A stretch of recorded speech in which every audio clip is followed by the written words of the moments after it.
Hey guys, so we're at hack season. This is another episode of the Unfiltered Genius. So we're here with James Hunsaker. James, where are you from actually? Never asked. Well, I originally grew up in the Midwest. You want me to hold this? Or? Oh yeah. Okay, sorry. Yeah, so I originally grew up in the Midwest, and I moved to New York in around 2010 to work in finance. So worked for some banks in New York and Manhattan for 4 years, and then switched to high-frequency trading, and then switched to crypto later. Amazing. So James is a co-founder of Monad, and what we like to tell to our audience at the very beginning is, how would you describe Monad to your grandma in layman terms? to my grandmother. Yeah, it's a decentralized ledger that no particular single entity controls, and it's high performance, and you can do your banking, your credit cards, all that stuff. Sort of transactions could be pushed through this system, and it would stay up, and no one would be able to take control of it or interfere with your transactions. So yeah, that's the way I would describe it to my grandmother. Probably, I still don't know if she would get it, but yeah, that's easiest way to describe it. So Monad, amongst other layer ones, very innovative in general. One of the things that we really want to look at is, what are some core architectural innovations that you guys have built, over the past few months in terms of your go-to-market at the moment. Yeah, there's a few major innovations in Monad. One is asynchronous execution, so consensus doesn't have to execute the block before it proposes it, and so that allows you to do sort of pipelining, and so the work of the execution consensus can overlap time-wise, so that increases throughput. We built our own database for high performance. The consensus uses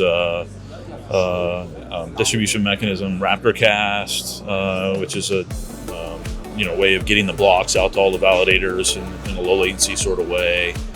We have our own proprietary improvements on the BFC algorithms in terms of it's better handling with tail forking. And so, yeah, there's just a number of innovations. There's a number of technology pieces, like we have a just-in-time compiler. And that's going to lead up to a bunch of future planned sort of performance improvements, and so very focused on, I say, like, kind of the guiding thought is like basically performance without compromising decentralization. Going to that point, one thing you mentioned there was really interesting. There was a consensus mechanism. How does that really work in practice, especially with your ecosystem, the devs at the moment? Yeah, so the consensus is, it's a derivative of a number of other consensus protocols. This is all the history is on the website, but it's basically a hot stuff sort of derivative, BFT. But that's also a pipeline. So you'll actually see pipelining used a lot in our system. We have optimistic execution, so we're executing transactions in a pipeline fashion. So basically, how you got to do a bunch of work, and if you want to compress the time in which that work is done, you pipeline, and consensus mechanisms have been pipelined for a while, and so with that sort of traditionally with that sort of mechanism, an important thing is inclusion. Like, if you see your transaction included, you want to know that you can now take the next step of whatever you're, like you make a trade and you want to hedge it. Okay, yeah. So you want to see the trade actually happen.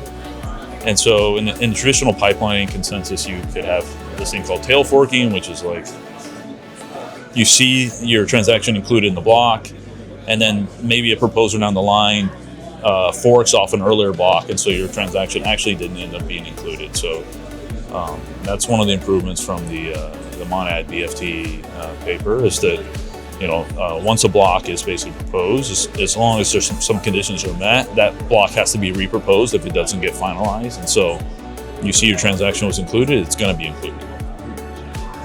What has been some of the technical trade-offs that has been a challenge for you building that in general?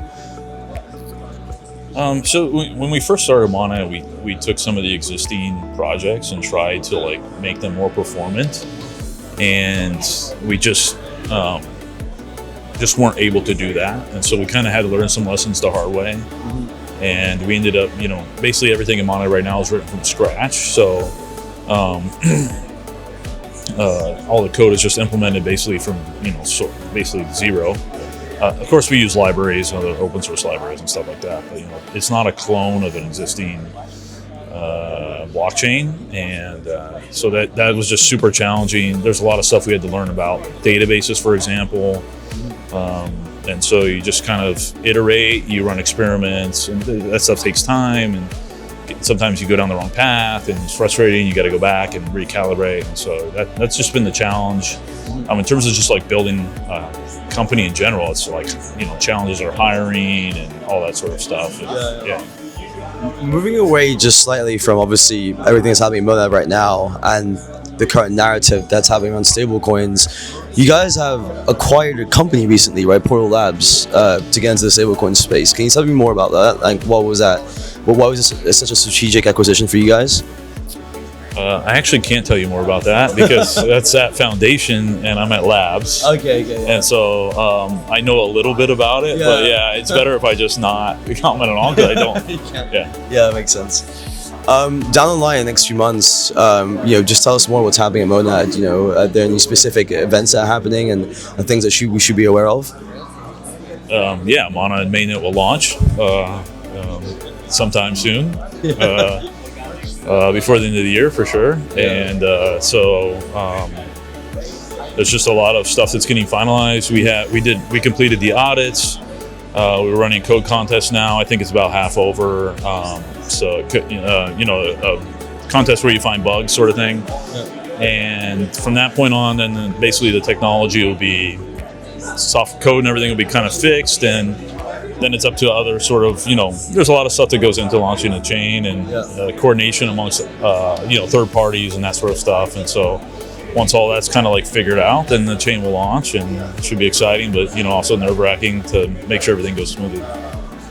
Amazing. Well, we're gonna have to look out for the mainnet launch for the end of the year. Thanks for the glimpse for that. Anything towards the community that they should be aware of as well? Any incentives towards the community that you want to give a shout out to in general? Sorry, I didn't get the question. So any incentives towards the community that you would like to give a shout out to in general? Incentives, before the mainnet launch. Any incentives? I don't know. That's not for me to comment on either. That's Foundation. But Mana has a really good community and a really strong community. I hung out with a bunch of people last night, and it's just a really tight-knit sort of like super strong community. And we got a lot of good builders, and everybody talks to each other, and it's just really proud of like how good of a ecosystem and that we have going. Amazing, awesome. Well, James, thank you so much for your time today. Appreciate it, and we will look out for the mainnet launch in the next few months. Right. Thank you again. Cheers.